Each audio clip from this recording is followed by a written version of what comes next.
Later, her husband, Roy Bryant and J.W. Milam took Emmett Till from his bed and ordered him into the back of a pickup truck and beat him before shooting him in the head. Now I want you to know that keep it up. Don't put up nothing. Put Jackson up. You can put me up. Now I'm gonna break this down for you. They went to Emmett Till's uncle's house. His uncle Moses.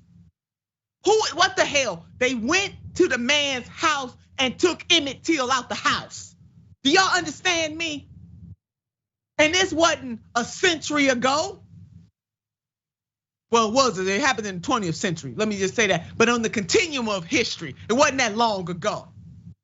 So later, her husband, Roy Bryant and J.W. took Emmett Till from his bed and ordered him in the head and tossing his body into the Tallahassee River like he was trash. They were both acquitted of murder by an all-white jury following a trial in which Carolyn Bryant, this chick, testified that Emmett Till grabbed and verbally threatened her. Milan, who died in 1980, and Bryant, who died in 1994, admitted to killing Emmett Till in a 1956 interview. Okay, fire extinguisher. I damn sure want to throw this one. They admitted to killing that boy, that little boy. They admitted to killing him. Not a damn thing happened to them.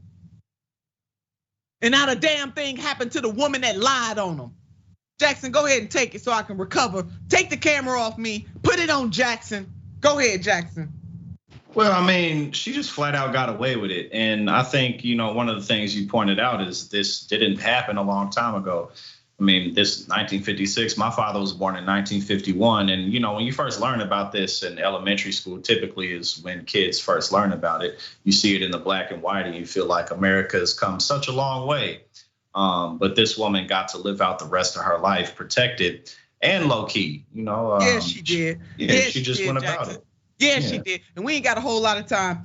Marissa just said we got 3 more minutes left in the show. Let me tell y'all something. You should be madder than a mofo too. These men admitted to murdering this little boy, and they never faced justice. Put this up. In 2007, a Mississippi grand jury decided to indict Dunham, her new last name, Bryant Dunham, declined to indict her on any charges. Dunham testified in 1955 that Emmett grabbed her hand and waist and propositioned her. Bullshit.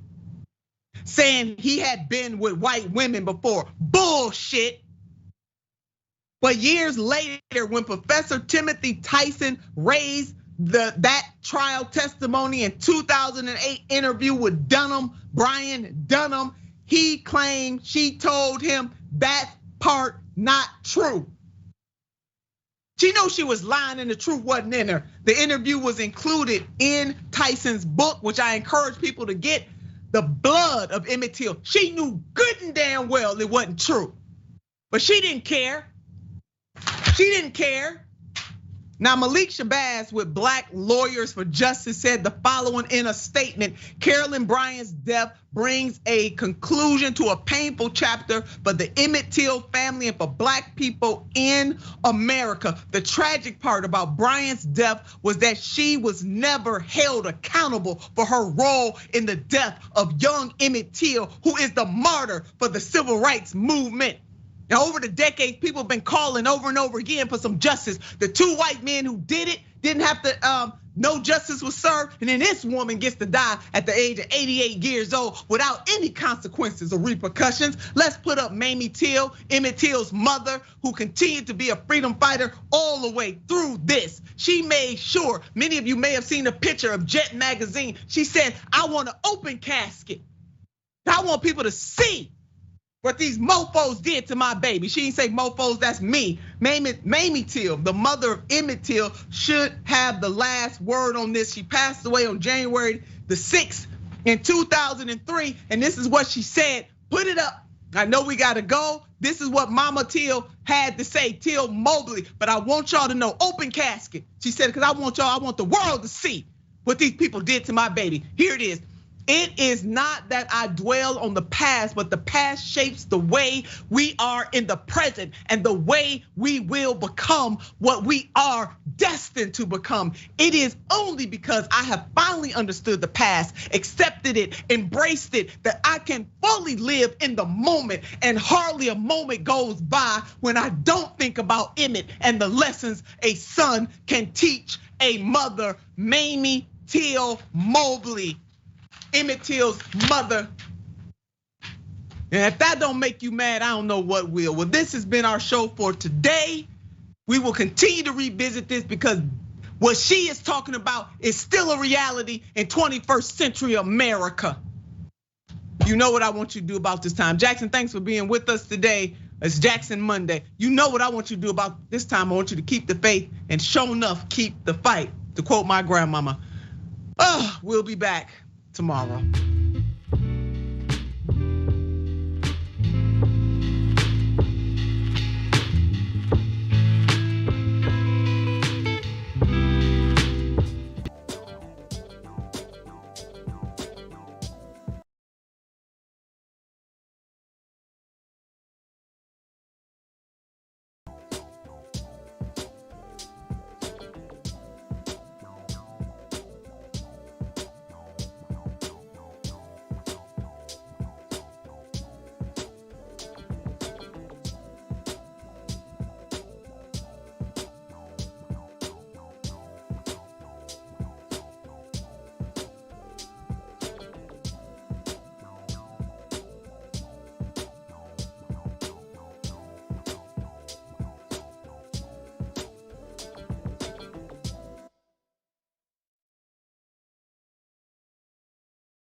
Welcome, friends. Welcome, family. What's up, Ma? Welcome to the watch list, you guys. It is a brand new week here. It's Monday at the show, so I think you guys might be. Let's keep it real. It's Monday.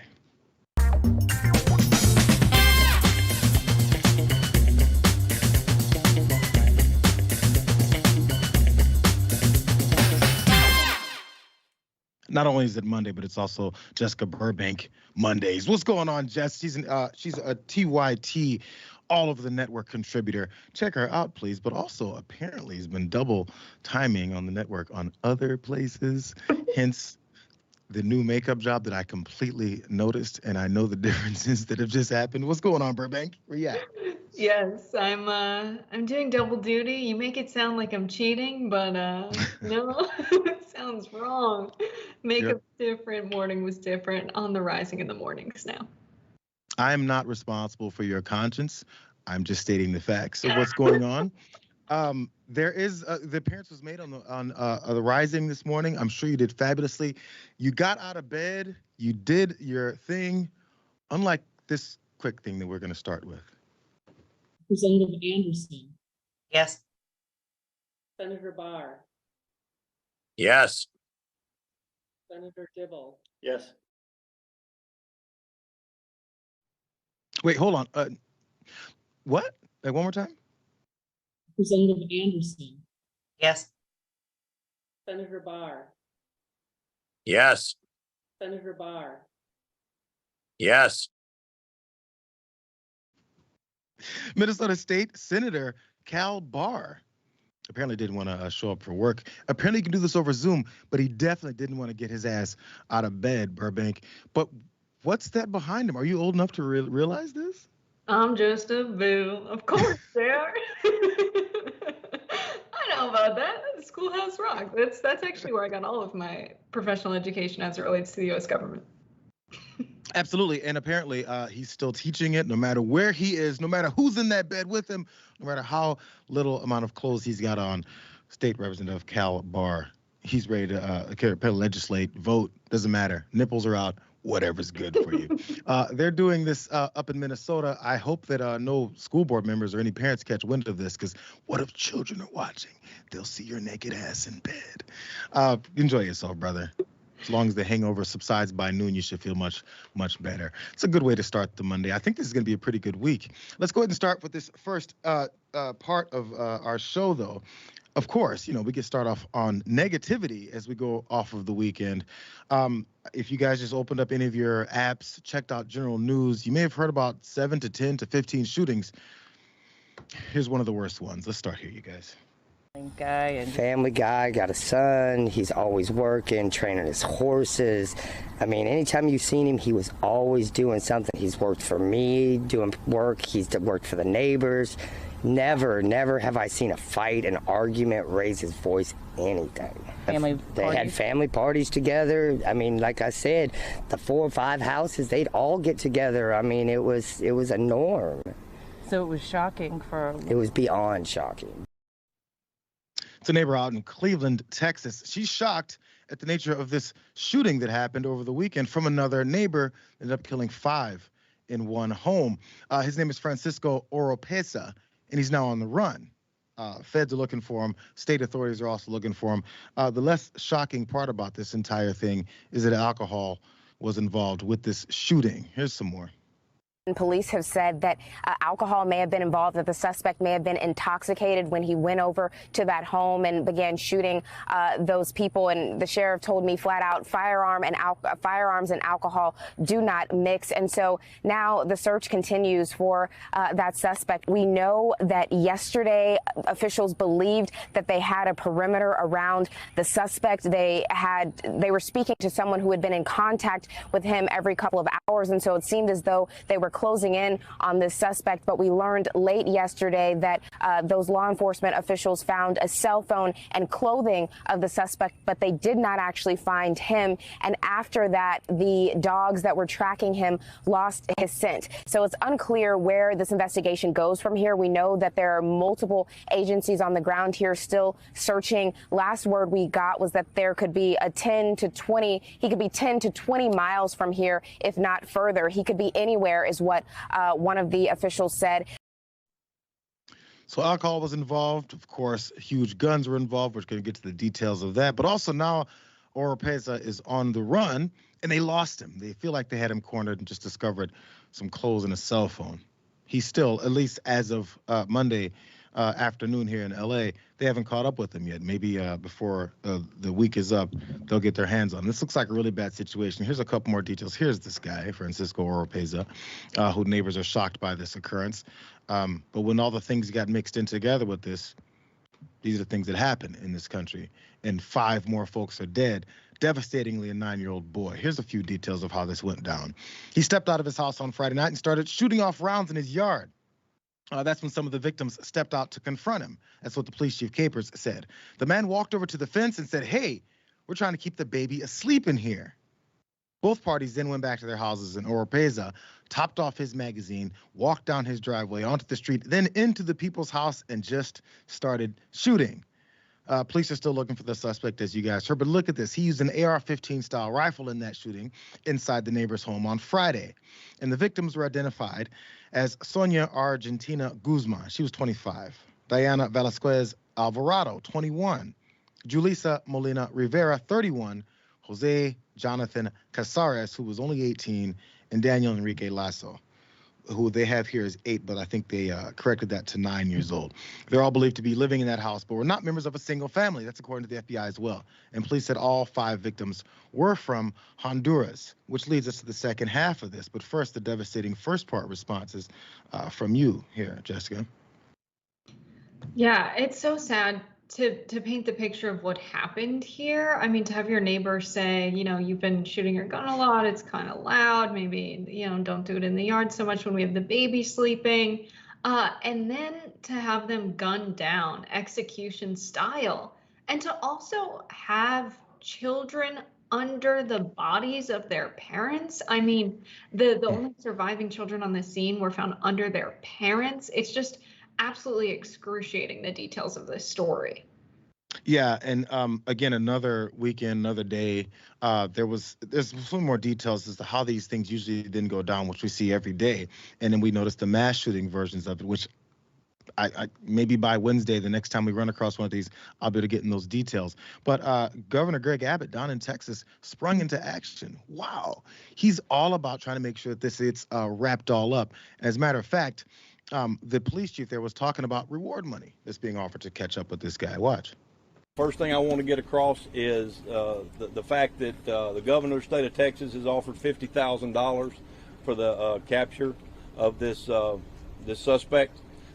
Multi-county Crime Stoppers, which includes Montgomery, San Jacinto, and Liberty counties, have thrown in $5,000 for a total of $55,000. I'd like to announce that the FBI is also offering an additional $25,000 for the apprehension of this subject. So it brings the total amount of the reward to $80,000. $80,000 to catch up with this guy. So I'm sure there's plenty of people that are keeping their eyes and ears open for him. He also has a very identifiable tattoo on his forearm. Maybe they're going to get this guy. Hey, Governor Abbott, good job. Here's his release on this statement about these folks that this guy's looking to track down. I've announced a $50,000 reward for info on the criminal who killed 5 illegal immigrants on Friday. Also directed Operation Lone Star to be on the lookout. I continue working with state and local officials to ensure all available resources are deployed to respond. Why would anyone believe that when the way that Governor Abbott put forward this reward for $50,000 for the apprehension of this murderer, alleged murderer, until they catch up with him and charge him and convict him of it. These 5 illegal immigrants. Maybe the folks that are listening and reading about this will go, oh, those are illegal immigrants. Who cares about them? Maybe that's the approach that Governor Abbott looked to take. Here's a little bit of that release. They point out how he announced this $50,000 award for a Texas DPS and these top 10 fugitive who's in the country illegally and killed 5 illegal immigrants. He repeated it again in that same statement. So they want to make sure they drive that point home, Jessica, that, let's make sure that we know these are illegal immigrants, all the way down to the 9-year-old kid that we shouldn't give a hot damn about because who cares? In our minds, they're illegal. They're illegal to exist. If they die, who cares? That's all that matters. But you know what? The sheriff did have a little bit of, I think, a nudge to that approach. Watch that part. My heart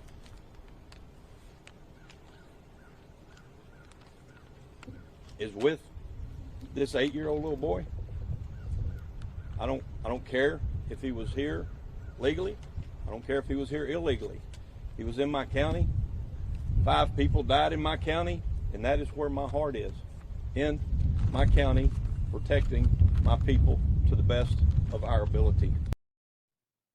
No word yet from Governor Abbott, Jessica, on whether or not Francisco Oropeza was a good guy with a gun before he suddenly became a bad guy with a gun. But according to that one neighbor that spoke at the top, he appeared to be a good guy with a gun until his AR-15 sprayed into a home of 10 folks and killed 5 of them, including this little boy, and devastated a bunch of families. Another day in America. It's a refreshing perspective, though. I don't care if they were illegal. They're in my county. It's my duty to protect them.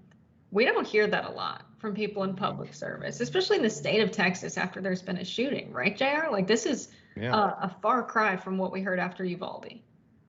100%. And I don't know if he's, it's a different guy, different county, different sheriff, so obviously everyone's not exactly the same. But I wonder to what degree people are thinking, well, why you care about that? Because in general, we just don't, which is why then the governor even pointed out himself. Let's not act like he actually cares about any of this as they loosen more gun laws and things like this happen. We'll see if anything changes. Maybe it'll get worse. That's how we operate. Let's go to this next story, you guys. I've got some questions, but a lot of people are seeing this today. I don't want to be a slave to Fox Nation, which I don't think that many people watch anyway.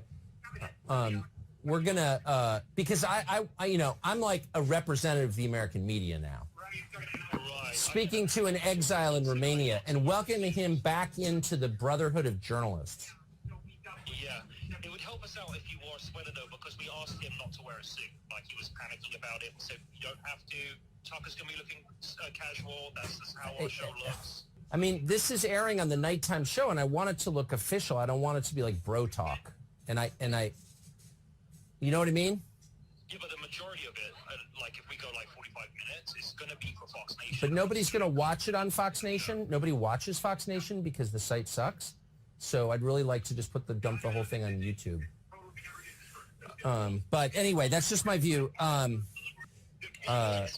just frustrated with it's hard to use that site. I don't know why they're not fixing it. It's driving me insane. Oh, things keep on piling out for Tucker. More leaked footage this time of him talking on the phone, apparently with some handlers of Andrew Tate's in preparation for an interview where he was looking to rehab his image last year. And Tucker then dogging out Fox Nation, their digital streaming service, says how much it sucks. And I can't believe this is working this way. More bad news for Tucker, maybe more reasons why he was fired. Or was it? There's crazy things happening. First off, him prepping for Andrew Tate to make him look better and also not wanting to wear a sweater. But there's something else that I noticed and I wonder, is this really legit? Let's see. I don't want to be a slave to Fox Nation, which I don't think that many people watch anyway. We're going to, because I'm like a representative of the American media now. Speaking to an exile in Romania and welcoming him back into the Brotherhood of Journalists. I zoomed in there because his eyes kind of blink in a wonky way. They kind of stick and they look a little cartoonish. Then there's another part about this where this transition happens near the end of this next few seconds of this clip where he's still talking, but the screen kind of shifts. Watch that. Yeah, but the majority of it, like if we go like 45 minutes, it's going to be for Fox Nation. But nobody's going to watch it on Fox Nation. Nobody watches Fox Nation because the site sucks. So I'd really like to just dump the whole thing on YouTube. But anyway, that's just my view. I'm just frustrated with it's hard to use that site. I don't know how many people are saying this, Burbank, but I watched this and I was like, man, this is embarrassing stuff. Look, Fox Nation, man, their streaming site must suck because I'm not very familiar with whether or not it sucks or not. What I'm not sure about is if this is real or if this is a deep fake. I got to be honest. Something looks off about Tucker. You're right. There's something with the eyes there. Also, is there anything particularly damning that he said here? Like, not really. And maybe if it's fake, maybe that was the intent, right? Maybe they were like, oh, well, we can't say anything too crazy because then they'll know it's fake.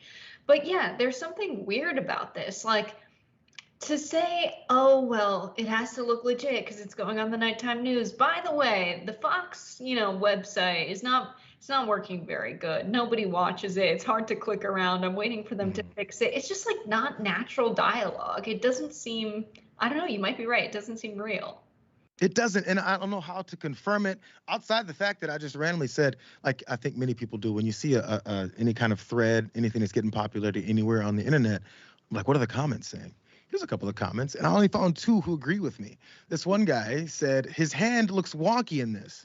Are we sure this isn't fake? No, we're not sure, Keith. I hope you're a decent guy. I didn't really investigate you further before I put you out here like that. There's another person, though, who said, hey, this isn't one of those AI videos of Tucker, right? I've seen a bunch of TikTok, and this kind of has that mushy quality to his mouth. Just checking. And he went on to say, the little jump at 105. Once I saw that someone else noticed that, I said, you know what? I see it too, head bot. Maybe he's a bot. But he does notice, apparently, things like this. So if it's not fake, here's the problematic part. I just want to get it out of the way that I think this might be an issue really fast. Here's some of the issues with what was going on here. This interview in question appears to be with Tate, obviously, a Romania-based right-wing social media star whom Carlson gave a friendly August 2022 Tucker Carlson Today interview about Tate's bannings from several platforms for his content. He appeared in a T-shirt while Carlson wore a sweater. After Carlson aired part of the interview on his Fox show, he then put up a chyron telling people to go watch it over on Fox Nation, which apparently he was dogging out and saying sucks. And he'd rather just put it on YouTube or something like that because it's easier and maybe this isn't working out that well. Also in December of last year, as you guys may have heard, after this trying to launder of Tate's image in some kind of way, Romanian authorities then arrested him. And he reportedly remains under house arrest while, quote, being investigated on allegations of rape, people trafficking, and forming an organized crime group. And then Carlson declared Tate's arrest obviously a setup. So this could be the reasons why I think, Jess, the reasons why this could be such a smoking gun is just the way he's talking to Tate before having one of those interviews where he's trying to help his ass out. But in reality, he's just looking bad and making himself look worse, which again, these things could all lead to part of the firing. I think it's still specifically Dominion and all that money. But this is one of those things that's become more and more regular. And maybe it's a little bit of a pushback. Because again, back to my theory, there was also this deep fake of President Biden that Jack Posobiec did. Posobiec, I always say his name wrong. Apologies. He did just a little bit earlier this year or last year. Remember this? I have received guidance from General Milley, chairman of the Joint Chiefs, that the recommended way forward will be to invoke the Selective Service Act, as is my authority as president. The first to be called in a sequence determined by national lottery will be men and women whose 20th birthday falls during calendar year 2023. Remember, you're not sending your sons and daughters to war. You're sending them to freedom. I only bring that up because that one looks really bad. That one sucks compared to the one that I'm questioning here. So again, I'm not, Jess, I'm not fully like determined on this or come to a full conclusion. I just have some questions. I'm waiting for the ball to drop on this. I got to be honest. I have questions about the International Brotherhood of Journalism. What? Wait, I'm sorry. I don't regard Andrew Tate as a journalist, and I never have. Was I missing something? I don't really see it that way. Do you? I mean, that's, again, there's so many questionable things if we take it as what it is. So yeah, that sounds like something, maybe someone who thinks they are the gatekeeper of journalists in America, or I'm the one person who then I'm the representative of American journalists and I'm the one that's going to usher whatever legitimacy back to you. Who knows? That's where those questions could be. And I assume that's what most folks are talking about. And then, I just don't know. Was the discussion about what to wear? Because it seems as though it was settled when it would air. So was the discussion about wearing a sweater or not, or like a sweater or a suit? Okay. No bro talk. You got to wear a suit on air. This is a legitimate show where I lie to my millions of viewers every night. Let's take this first break. I'm curious what you guys have to say, how wrong I can be. I'm absolutely okay with being wrong. Please let me know why I am. But after that, we're going to come back to another story. It's an age-old tale where a woman alleges a potential kidnapping of her children, and she actually puts a direct real-life couple on blast instead of just making it up. They're getting closer to go ahead and doing it that way. We also have a DUI suspect who apparently has no idea what DUI, death, or prison time means, but she's going to deal with all of that anyway. We're going to do that and a lot more when we get back, you guys.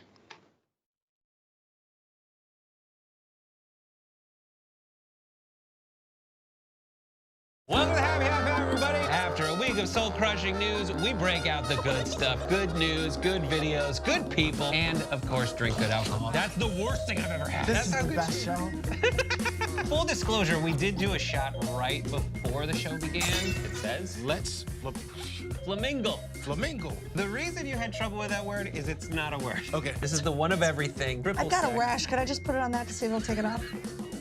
What did you used to think this was? Bull. Drink it, swallow it, No. spit it. Oh, that's needed after a day like this. Cheers to Brett Ehrlich. Climax. Uranus smells like farts. Because of course it does. This is the worst sketch ever of a perp. But guess what, ladies and gentlemen? They found the guy! This is Sophie's super happy dog story of the week. This dog is so precious and deserves the world. I'm just not drinking that beer. Here's my dog. This is Onyx. Yeah, I would just say that he's exotic because he's not your traditional dog. Still 12 out of 10 because they're all good. Well, if that made you happy, just wait till you see the best thing ever of the week. There is a woman who moves like a horse. Why do I want to go home and like try this? We're actually going to show you the running butthole challenge right now. What's happening? No, that's just wrong. Every way. And we'll see you next time. Hey, Dave. As you can probably see, Skype froze. Frozen crashed. You know, I'm watching that documentary on the Vietnam War, and there was a TV journalist in the middle of some tiny little village in Vietnam doing live TV as the soldiers were burning the Vietnamese huts, and it didn't crash. And that was 1965, and he was in Vietnam.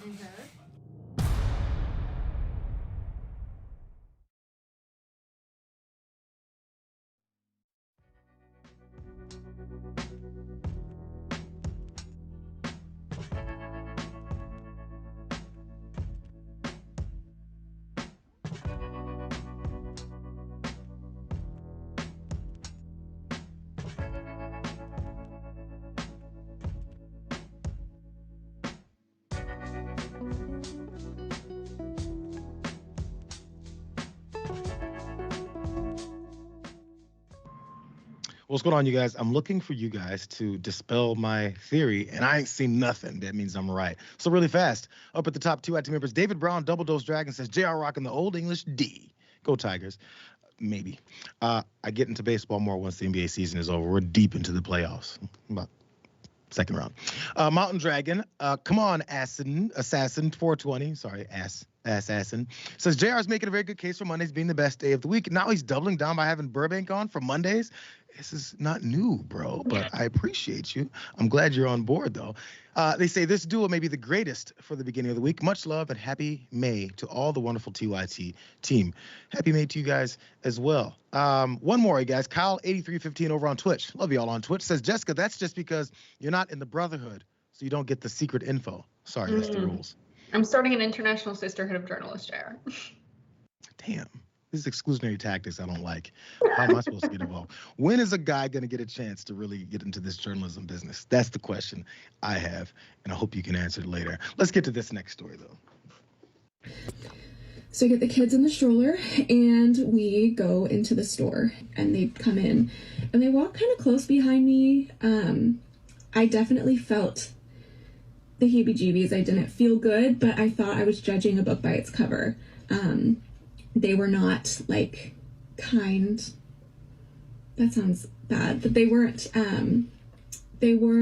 clean cut individuals. But then I hear them talking, and they are describing in detail the characteristics of my children. They're saying blonde hair, blue eyes. The gentleman said to whomever he was talking to on the phone or whatever, sorry, the boy will be easier because he's not wearing a mask, so the mom must not really care about him that much. I feel we're on a bit of a fake stream today so far with these stories. There's mommy influencer Katie Sorensen telling this tale of damn near having her kids kidnapped, or at least a couple of folks that were plotting the kidnapping of her children. And she did point that out, even had complete descriptions and pointed these folks out. Turns out she was lying. Maybe that influencer clout. Not sure how that works. But she has now been convicted of a crime. Watch some more. This morning, a popular social media influencer who falsely accused a couple of trying to kidnap her children, now convicted of lying about the whole ordeal. Monday of this week, my children were the targets of attempted kidnap. Falsely claiming that strangers tried to kidnap her 2 young children on December 7th, 2020, outside the Petaluma, California Michaels store.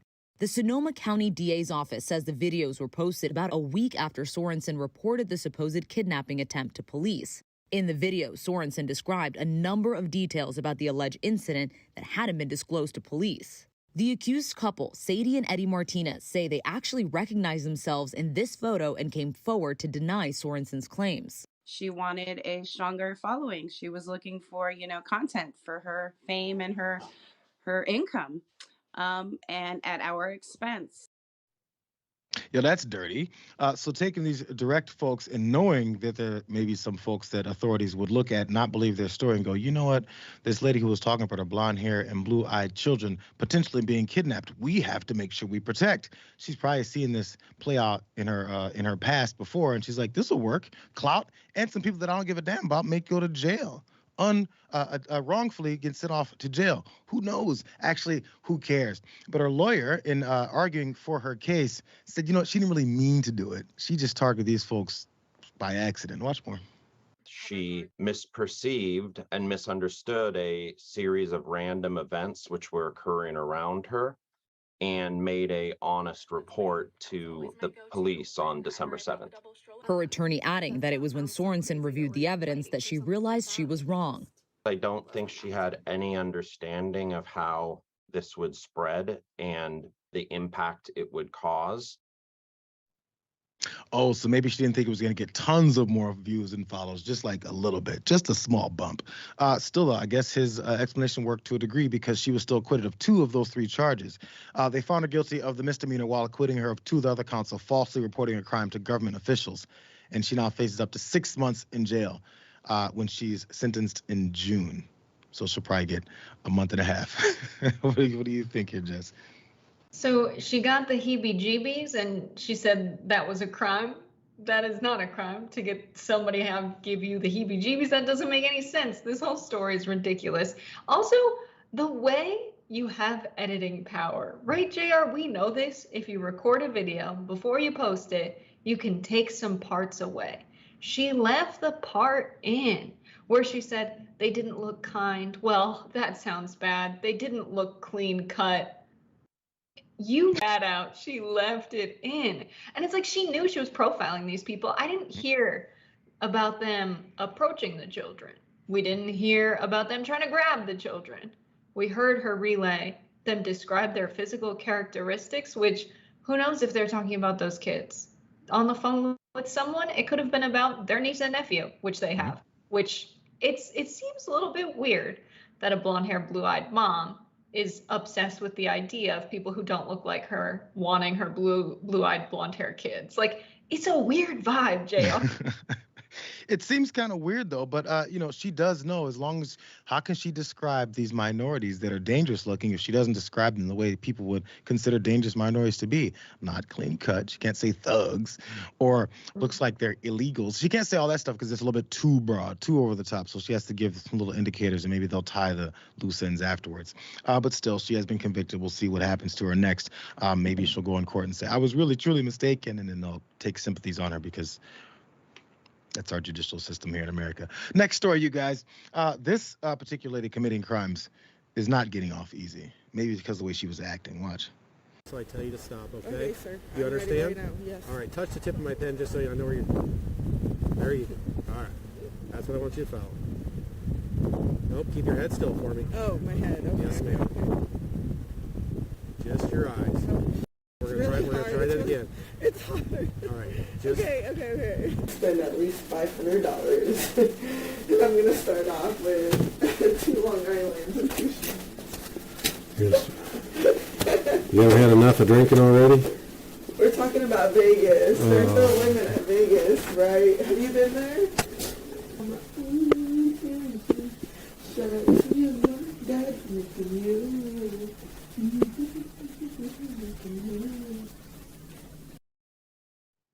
We've done several stories about folks who get pulled over and how they fail their DUIs. Many times it was cops. In this particular case, it's just a citizen. And afterwards, they start to realize they're in some trouble, probably right off from the beginning. Apparently, Stephanie Melgoza never got that memo, never figured out her brain never clicked over and said, you're in some deep trouble now, as she was busted now on this DUI that resulted in the deaths of 2 people. After she found that out, she was in that hospital bed dancing and singing to herself. She continued to understand what was happening as the police officer tried to get her to. Watch more. Oh, hey, you never answered me about my car. I have school tomorrow, so how do I get my car for tomorrow? Well, your car is totaled. It's what? Your car is totaled. Totaled? Totaled, wrecked. Okay, so how do I get it to your school tomorrow? You don't. So I don't go to school tomorrow, is what you're telling me? No, ma'am. You want me to be honest with you? You're going to jail. You don't have a bond. You killed 2 people tonight. I don't think you understand that. You do not have a bond. You are not getting out of jail. Your car is property of East Peoria Police Department because it's a crime scene. It killed 2 people tonight. You are clueless with that, clearly. I've already explained this to you. You're going to jail for reckless homicide tonight. You're going to jail for aggravated DUI for killing 2 people. That's what's going on. So no, you're not going to school tomorrow. You're not getting your car out of impound. It sounds pretty clear. I mean, if you're in that situation, I thought she had calmed down and was starting to penetrate, but he tried one more time because she still didn't get it. Can I have a Tuesday leave for my night class? Did you just hear what I just told you? You said I'm not going tomorrow. I'm talking about Tuesday. Did you hear when I said that you... I'm going to jail tomorrow. You're going to jail when we're down here? Yes. Did you understand what I told that you killed 2 people tonight? Yeah, so I'm just wondering when I can go to school. Okay, we're done. She's now been sentenced to 14 years behind bars. Here's her mugshot where again, it's one moment. Ben Mankiewicz said it years and years ago on The Young Turks. He goes, you know what? A picture doesn't say 1,000 words. It says whatever that freeze frame moment is. But I feel like after we see some of those videos and also see that picture says the same thing that we heard her saying before. I don't really know or care what is going on. Where's my car? Am I going to graduate? Which, by the way, she's not going to walk because other students point out, yo, she killed 2 people and maybe she shouldn't. Those 2 people, their names are Andrea Rosewitz and Paul Prolant. They were 43 and 55 years old. There they are. They're no longer with us. This is in East Peoria, Illinois. She jumped a curb and hit them outside of a bar over there. And now, maybe by now, she's figuring it out, Jess. Does consuming alcohol change people? Yeah, I'd say a little bit, yeah. But to suddenly have no regard for human life or to be able to understand that a cop's telling you just killed 2 people, like, to me, that means that even when you're not under the influence of alcohol, to some degree, you don't care about other people. Like, one of my favorite thought experiments, JR, is to ask people, let's say you're going to die, tomorrow. Do you want to have had all of your laundry done in your apartment clean so that when your family finds it, they don't have to deal with it? Or would you rather spend, your last day on earth doing it, right? Like, this idea of how much do you care about the people in your life? Like, to what extent are you someone who thinks about others in that regard? Or are you so selfish that you're like, I'm going to take those last few years and let my family deal with this mess that I've left behind? Like, some people are on this planet doing things with such reckless disregard for other people. And it's terrifying that they exist to me. I can't imagine. I wonder what percentage of people think like I do and like, yo, I better clean this place up because who knows? No, I've thought it, and it's very morbid. I think it's maybe a human thought, but it's like, I don't want, we did a simple story last week of this woman's car was a mess, and she was worried about her boss getting in because he needed a ride somewhere. And it's that age-old, saying, you stay ready so you don't have to get ready. But yes, I've thought that way, and I guess I would go with the I got to do chores on my last day type of route. If you really knew. She doesn't seem to care much at all. Those families have been changed forever. It really sucks. And obviously these types of laws come down and she's then going to prison for it. I don't know. Usually you can see if someone says they have some remorse and maybe things will change. I don't see it happening. It's really sad all around for this story. let's shift gears again since we're talking about driving and DUIs. In this particular case, it doesn't appear anyone was drunk, but a fight definitely broke out. Road rage is the answer, and this is down in Alabama.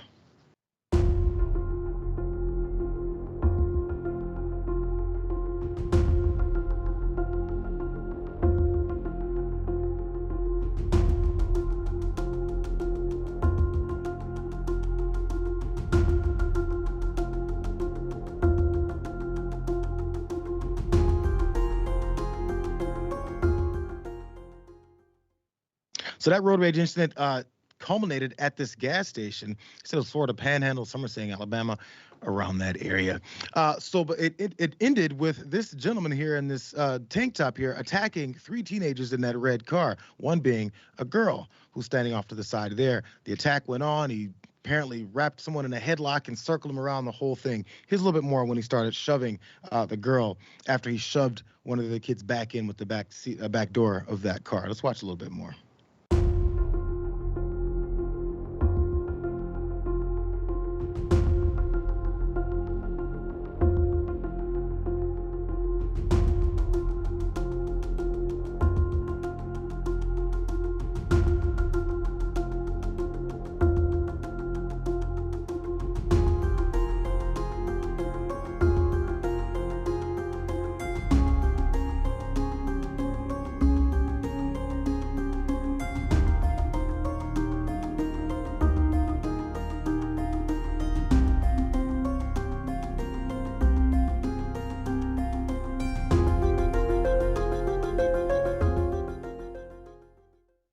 A couple folks came in, apparently halted, stopped it, recorded some more, and then he took off. But he then later turned himself in. Here's Thomas Keebler with a neck larger than his head, who was then, this is his mugshot, once he was finally then arrested. So he's 40 years old, and he's from Alabama, and authorities said he has an extensive criminal history. What a surprise. And is a danger on the road and off. It sounds like they already knew this. He faces child abuse and battery charges after allegedly attacking a 16-year-old girl and her boyfriend in that gas station parking lot after that road rage incident. He's also charged with battery, criminal mischief, and child abuse in that April 21st attack on those teenagers in that Boggy Bayou store. Again, that's according to a news release from the Walton County Sheriff's Office, and the city is in Florida's Panhandle, as we saw there. So this is what happened. He followed this car into the parking lot, and in front of it, he swung in front of them before they pulled up, and then the confrontation then happened from there. And he took off then and had to jump his ass back in his car and take off. I've been in some situations before, Burbank, on the road. I'd say 2 ever in life when there was at least someone aggressively doing things. Because then part of the story was he was brake checking them, jumped in front of them, swerved, cut them off, then was tailgating them hard. I don't know what these kids did that led to all this, but whatever it was, it definitely doesn't require you then getting arrested unless you just have this propensity to get arrested for raging on and off the road. Yeah, I have never experienced road rage in myself. The only time I'd gotten upset on the road was somebody's cut across like 3 lanes to get in the turning lane in front of me, and involuntarily, without a conscious thought, I just said, "Grow up." And I don't know where it came from, but that's the extent of the road rage, right? The idea that you should be personally offended or irate that someone did something bad on the road, or most of the time I bet it's someone who's not a very good driver, they don't drive very much, and made a mistake. Like, it's not personal when someone gets in your lane, is going slower than you want them to go. And there's something psychologically wrong deeply with people who act like this off of something that happens on the road. I mean, we've lived in LA, we've seen it. You're in LA. Well, this is the problem. We're gonna have to coach you up a little bit. This is the reasons why you left Los Angeles. Would you say grow up? You said grow up? That's your road. No, that's not a road rage story. It just came. You need to retract it. Grow up. You're like, and it was so bad. I said grow up. Calm down, Jess. That's nothing. I said grow up, man, and then man, did they hear me?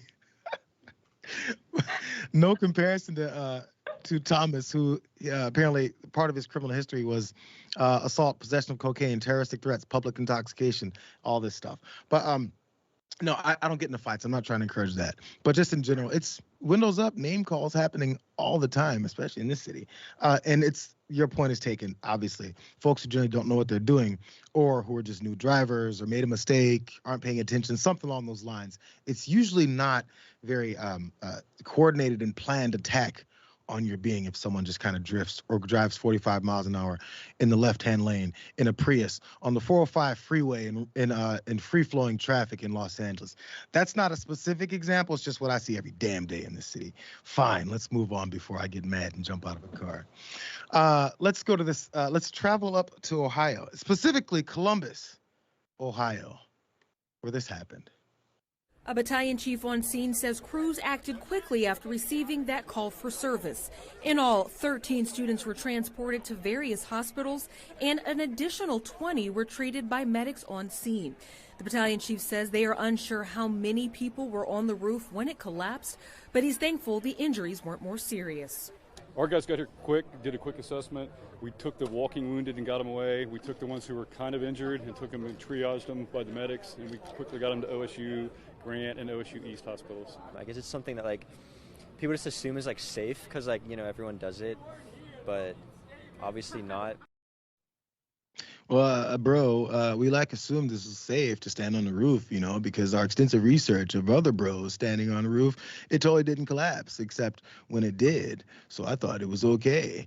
Up at Ohio State, apparently, I'm not even calling them frat boys. Who knows? Students, it seems, were standing on the roof having a nice party, and they inexplicably tore the roof down from standing on it. It's not like this happens all the time, or maybe it does. Here's this tweet, unrelated to this particular event, which I think probably shows how normal this is. Frat boys drinking on a roof in Norman. It's Oklahoma. What could possibly go wrong? Someone apparently saw it coming. Bros were on the roof. That one stayed up. But this is some of the damage that didn't happen. And I pointed out to our friend of the show, Jeff Wiggins, a proud Ohio State alum, where this incident took place. And luckily, by the way, 34 folks were injured, 14 took into the hospital, but no one, luckily, had devastating, you know, life-ending type of injuries underneath that. But this is what I sent to him. I said, this is what y'all doing at Ohio State, bro? Which, of course, Wiggins couldn't answer back for. But those, as I pointed out, initially 13 were sent to the hospitals there. Battalion Chief Rick Artrip of the Columbus Division of the Fire Department then told folks this. And ultimately, they pushed that number to 14. But 20 other people were injured in that collapse, and they were able to seek minor treatment there at the scene and walk away. I was dogging out Ohio State as I was doing all this, and we were pitching this morning in Burbank. But let's keep it real. As a proud alum of USC, I definitely could have seen this happen. In fact, I think I probably walked by a couple houses and said, that's going to break. Didn't, though. I thought it was the Ohio State, Jr. Don't you have to add Do I have to? They have to add that.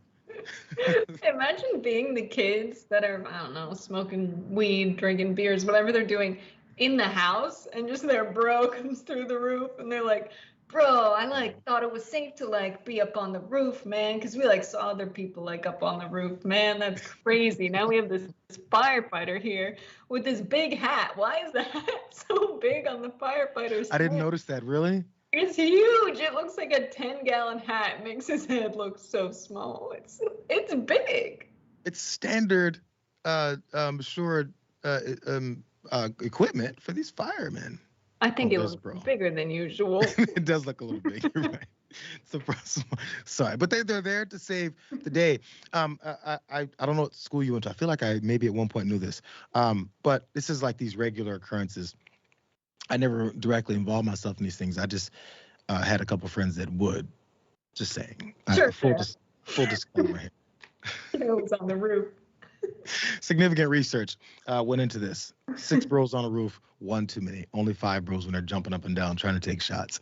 Word to the wise, don't visit whatever frat house that was, I guess, in Columbus. On a more nice note, I guess, in Los Angeles, the LA Philharmonic had a bit of a situation happen. It's a little bit filthy, but let's watch anyway. Concert goers said this loud full body orgasm apparently while at the LA Phil played their Tchaikovsky's Fifth. A full body orgasm? Is that what these things are doing now? The sound was apparently so loud that it disrupted the audience, but this is the sound that apparently these folks heard. Please understand that if you're at work, this could be a little bit odd.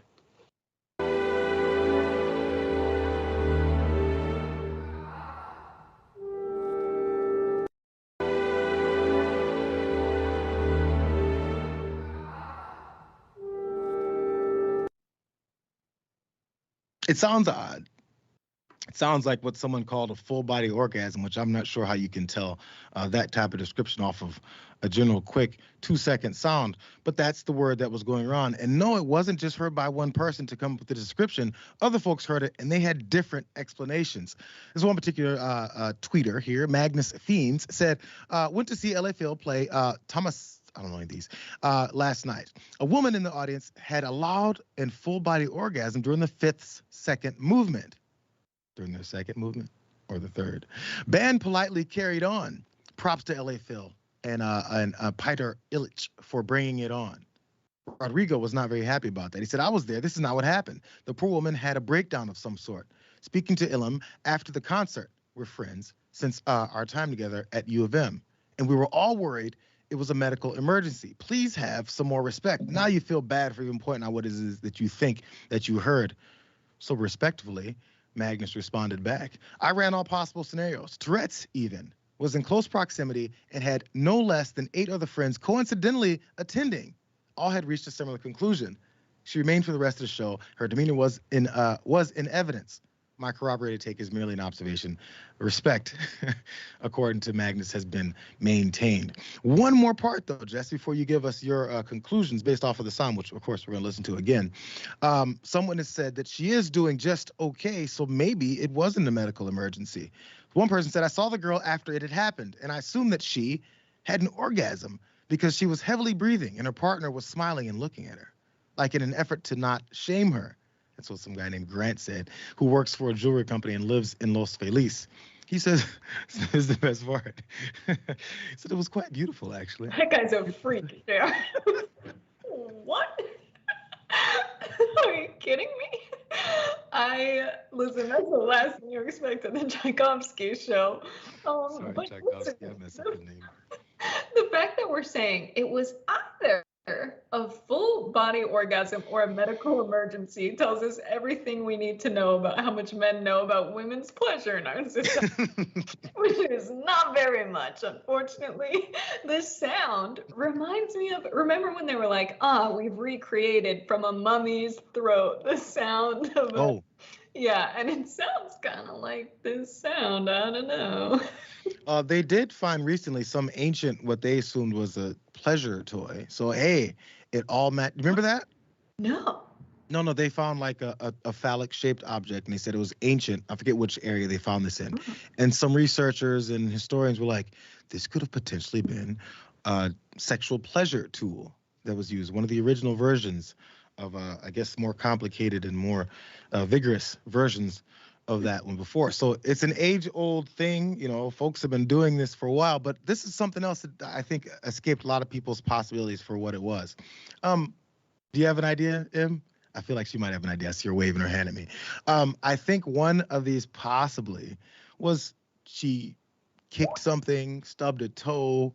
I want to keep this all in mind because we are going to replay it. She either kicked something, stubbed her toe, slammed something. There was a time when I was in college, back to another college story, I fell asleep in this auditorium style class. And the desks were those little ones that you barely can get up past. I fell asleep and I was slumped back. And for some reason, I just snapped awake and I jumped and my knee slammed the bottom of the desk. It was the loudest, most echo sound ever. And I was like, your head gets hot and everybody's like, what the hell is going on? Maybe she fell asleep. Maybe it was boring to her. It was the exact opposite of it. And she woke up in a fit. Or she just kicked something and it hurt. Keep all that in mind as we listen again.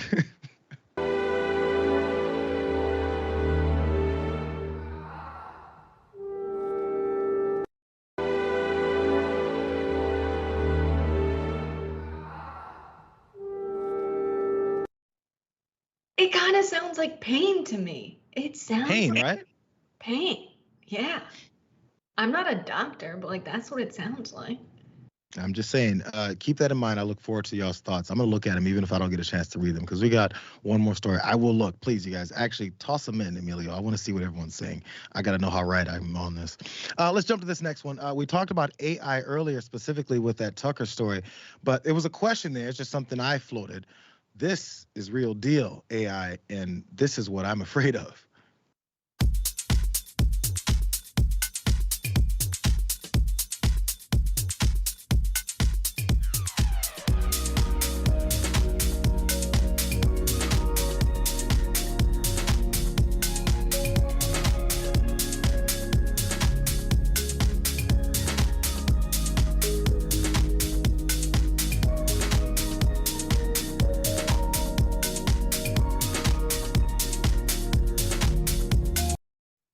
What are we doing here? Like, what are we doing here?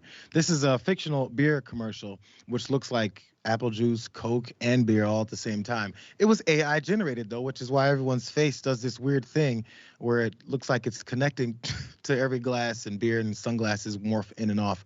Everything in that was fake. The beer cans, the fire, the flame throwing, apparently, that's lighting a house on fire. Looks like a good time. I guess this is Bud Light's next move. But it was created by this production company, Private Island, and they specialize in making these creepy videos. Maybe the specialization will get a little bit better, or maybe it won't. I hope it doesn't, because I don't want these things to look more real to where people are also fooled by them to really think this is something that they can maybe purchase, or maybe they should push around, and next you know, everything we see is fake. If that didn't creep you out, there's another one. It's from some kind of pizza store. Are you ready for best pizza of life? Bring friends down to Pepperoni Hug Spot. Our chefs make pizza with heart and special touch. Cheese, pepperoni, vegetable, and more secret things. Need delivery? Pizzas come fast. Knock knock, who's there? Pizza magic. Eat Pepperoni Hug Spot pizza. Your tummy say thank you. Your mouth say, Pepperoni Hug Spot. It's like family, but with more cheese. It's like family, except you just might not make it out. This is really, really creepy. There's so many things in that second one that throw me off that I'm not happy with. Funny. It's like dry humor, like The Office. Just think it's creepy because it came from a computer, JR. Well, what's the whole point of this? Why do people do this? There's a company that makes creepy AI generated ads, and I get the point when the RNC did it to Biden and them in that first response ad to him announcing his reelection, so they can lie to people. Yeah, we get that. That's standard. This is money, time, and I guess energy goes into things like this. Why?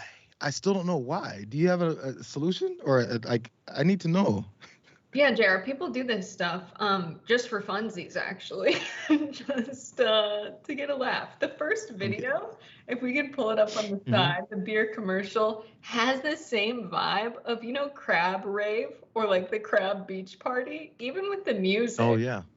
It's the same exact vibe. I don't know if the AI took this in and was like, people on the internet love watching this. But yeah, I don't know. We have to practice if we are to ever one day not rely on human labor to make advertisements. But I don't know. I don't like it. That makes it worse for potential actors in the game. Just literally, if you think about it and see these folks, you're like, that's made up humans. Nobody in the entire existence looks like that or has those particular characteristics all in one place. I don't know, man. Maybe the one thing I can agree with dumbass Elon Musk on is that one thing of, let's look out for this AI stuff that apparently is probably based off of some kind of money exchanging hands type of reasons why he's saying that. But in reality, it's things like this and people believing it. Again, the other one of President Biden, tons of people believed it, even though it was obviously fake. We're living in this whole world of reality is just not what it is. And I thought that was just because Donald Trump told MAGA what to believe and what not.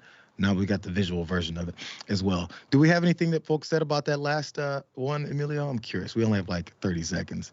What do we have in here? We're at the top. It's a real I'll have what she's having situation. Yeah, I would think so. Well, specifically with the LA Philharmonic. Yeah, someone says, sounds like an emotional outburst to me. That's what C Small 451 says. Soul Almighty. This is on Twitch, you guys.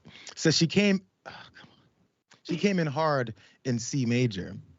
I'm not a musician. I'm not sure exactly which that is. Suspicious Dragon 92 says it sounds like a disembodied voice you hear on Ghost Hunters. That as well. I mean, the LA Phil has some history. Maybe something else was going on there. Still, I'm going with some kind of injury, lower leg, shin area. I'm not sure the setup. Maybe she kicked the chair in front of her. I don't know. Will she ever broke her silence again? Is what happened. Will she tell us what happened? Don't. The Monday was just perfectly fine before we went to this weird left turn. Thanks, Jess. I hope you enjoyed your time here. Oh, well, there's a super comment. There's a super comment. Just 1 second. Oh, damn, I'm in the wrong page. The Young Turk's going to be mad at me when I do this. Oh, there it is. It's the yellow one, yes?